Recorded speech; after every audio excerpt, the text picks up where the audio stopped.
जौनपुर किस नदी के किनारे बसा है? जिस किसी को भी आ रहा है कमेंट बॉक्स में कमेंट करके उत्तर फटाफट दे। चलो दोस्त, नेक्स्ट प्रश्न देखते हैं। जीव तथा जंतु विज्ञान का जनक किसे कहते हैं? अरस्तू को। यानी 384 ईस्वी पूर्व यूनानी दार्शनिक थे अरस्तू। प्लेटो, अरस्तू को प्लेटो के नाम से भी जाना जाता है। प्लेटो के शिष्य व सिकंदर के गुरु थे। इनका जन्म स्टेगिरिया नामक शहर में हुआ था।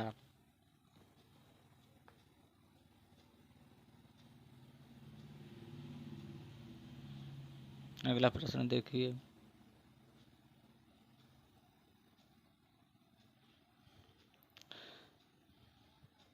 जीव विज्ञान शब्द का प्रयोग सर्वप्रथम किसने किया था? लेमार्क फ्रांस और ट्रेवेनियस जर्मनी के थे। यानी 1802 ईस्वी में लेमार्क और ट्रेनियस ने दिया था या किया था जीव विज्ञान शब्द का प्रयोग। अगला प्रश्न देखिए। जैव विकास को सर्वप्रथम किसने समझा? लेमार्क ने समझाया। अगला प्रश्न देखिए। चिकित्सा शब्द का जनक किसे कहा जाता है? हिप्पोक्रेटस को चिकित्सा शब्द का जनक कहा जाता है। यानी हिप्पोक्रेटस, या इनका नाम वकरात भी था, प्राचीन यूनान के एक प्रमुख विद्वान थे।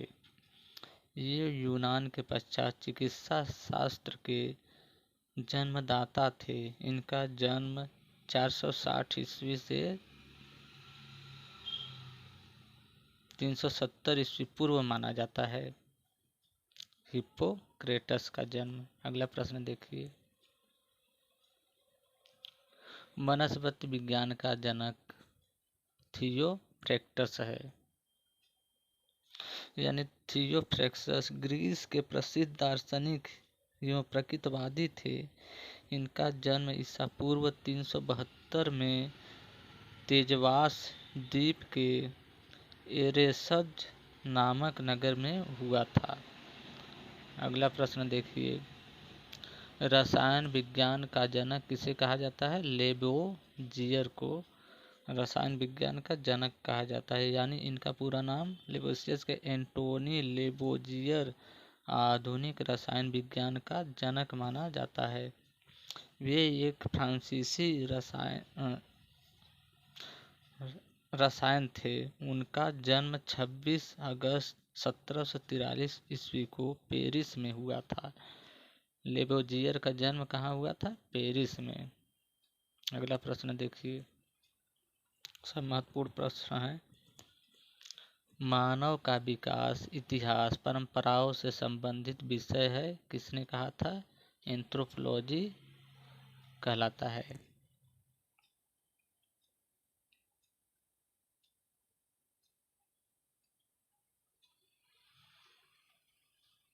अगला प्रश्न देखिए। गैसों के विकिरण के नियम का प्रतिपादन किसने किया था? ग्राहम ने। यानी ग्राहम का जन्म भी जान लें इसी के साथ कि ग्राहम का जन्म 3 मार्च 1847 में स्कॉटलैंड में हुआ था। प्रश्न यह भी पूछ सकता है कि ग्राहम का जन्म कहाँ हुआ था? तो स्कॉटलैंड में। कब हुआ था? तो 3 मार्च 1847 को। अगला प्रश्न देखिए।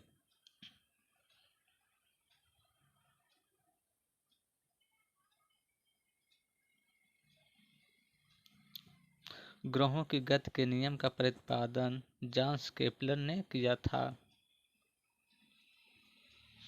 और जांस केपलर थे कहाँ के? जर्मनी के खगोलीविद योहानेस केपलर 1571 से 1632 ने की थी। अगला प्रश्न देखिए,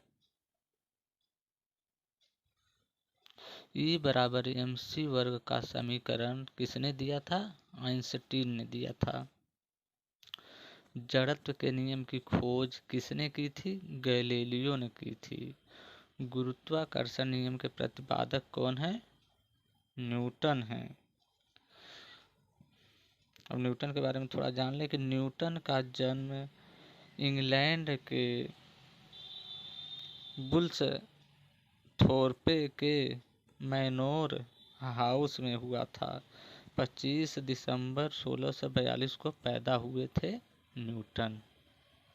अगला प्रश्न देखिए साथियों, प्रकृति का वर्ण सिद्धांत के प्रतिपादक कौन है? डार्विन। यानी चार्ल्स डार्विन का जन्म 12 फरवरी 1809 ईस्वी को इंग्लैंड के एक शेक्सशायर के में हुआ था। अगला प्रश्न देखिए, उत्परिवर्तन का सिद्धांत किसने दिया था? ह्यूगो डी ब्रिज ने दिया था उत्परिवर्तन का सिद्धांत। नेचुरल सेलेक्शन का सिद्धांत किसने दिया था? डार्विन ने दिया था। विकास के सिद्धांत के प्रतिपादक है चार्ल्स डार्विन। अगला प्रश्न देखिए, सब महत्वपूर्ण प्रश्न है। जो प्रश्न मैं नहीं बता रहा हूँ दोस्तों, मेरा पिछला वीडियो देखिएगा, उसमें सब मिलेगा। और हमें लाइक कमेंट सब्सक्राइब कर दें। आनुवांशिक के जनक कौन है? Gregor John Mendel. प्रश्न यह भी पूछ सकता है कि ग्रेगर जॉन मेंडल का जन्म कब हुआ था? तो इनका जन्म 22 जुलाई 1822 से 22 को हुआ था। यानी 22 जुलाई 1822 को। सही है, दिमाग से उतर रहा था। चलिए अगला प्रश्न देखिए,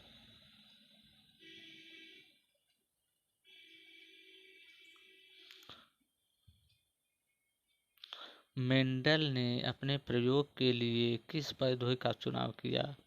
मटर के पौधे का चुनाव किया। प्रश्न यह भी उठ सकता है कि मेंडल ने मटर के पौधे का ही चुनाव क्यों किया और कोई पौधा क्यों नहीं लिया? तो चलिए मैं विस्तार से इसको बता देता हूँ कि मेंडल ने अपने प्रयोग के लिए मटर का पौधा इसलिए लिया क्योंकि यह पौधा आसानी से उपलब्ध हो जाता था। यह एक साल में कई बार लगाया जा सकता था। इनमें परागण आसानी से किया जा सकता है। मटर के पौधों आसानी से बड़े हो जाते थे। इनका अध्ययन भी सरल था। इसीलिए मेंडल ने मटर के पौधे का चुनाव किया। अगला प्रश्न देखिए, आनुवंशिकता के विज्ञान को आनुवंशिकी किसने कहा था? W. वाटसन ने कहा था।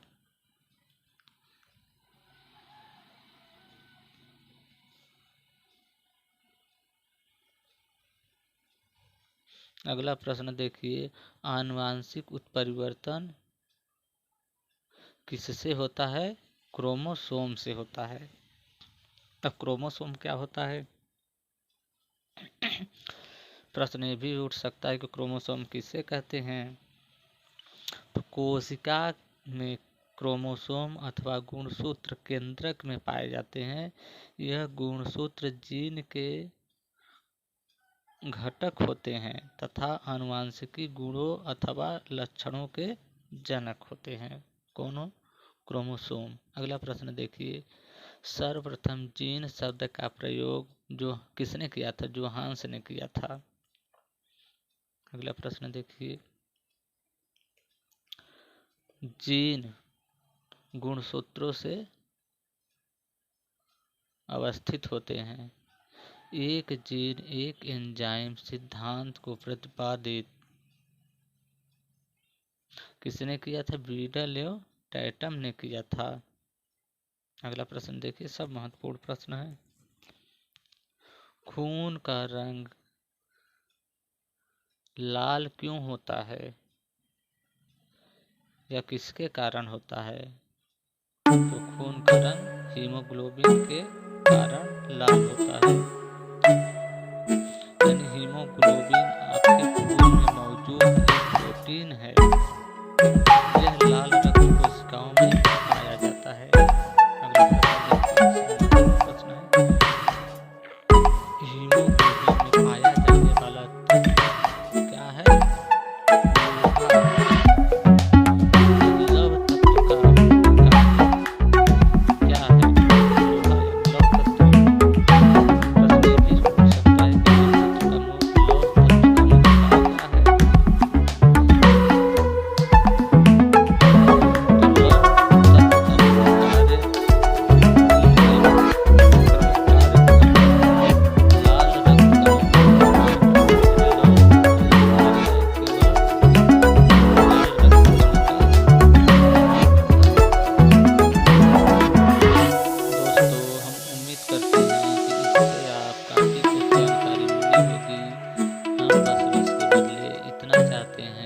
आप इस वीडियो को लाइक कमेंट सब्सक्राइब कर दें, क्योंकि लाइक शेयर करना ही होता है हमारी मेहनत का फल।